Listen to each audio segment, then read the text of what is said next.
Welcome to the DoubleACS Daily News. Due to ongoing drought conditions, the City of Attleboro has enacted a Level 3 water ban effective August 6th. This ban limits lawn watering, pool filling, car driveway, or house washing, in addition to the use of play sprinklers and slip-and-slides.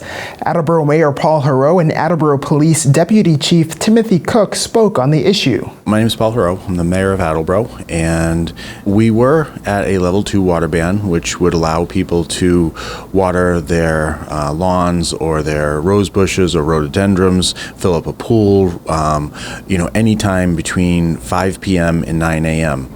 And we had to recently increase the water ban to go to a full water ban. A full water ban, by definition, is when you can't use even handheld watering for rose bushes or rhododendrons or your lawn. Irrigation systems have been basically shut down. And so the idea is that we have to try and preserve as much water as we can because our reservoirs have been dangerously running low. It's not so much the issue of water consumption that brought us to this point, it's the lack of water that has really contributed to the pretty serious drought we're in right now. It just hasn't been raining. Previously, the city was giving people a warning if it was their first offense that they were caught, and then they would go to a $25 fine, $100 fine, and then a $200 fine for every subsequent offense. We did a mailing recently when we went up to a Level 3 water ban, and the mailing basically served as the notice for everybody, and now we're in a situation where everybody has been put on notice, so we're not giving out warnings anymore. The water department doesn't have the authority to issue a fine for a civil violation, so we do have to rely on the police to go out and do that.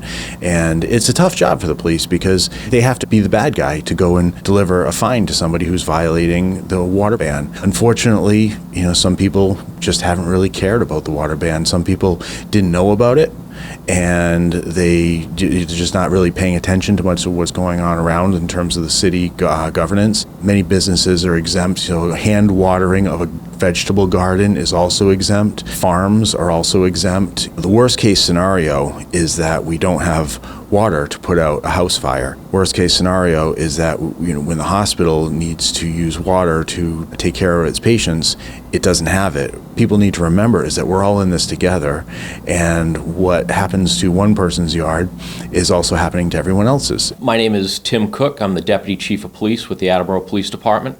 Our elected officials have put a water restriction in place to address ongoing drought conditions that's affecting our water supply here in Attleboro. And the Attleboro Police Department has been tasked with assisting in the enforcement efforts.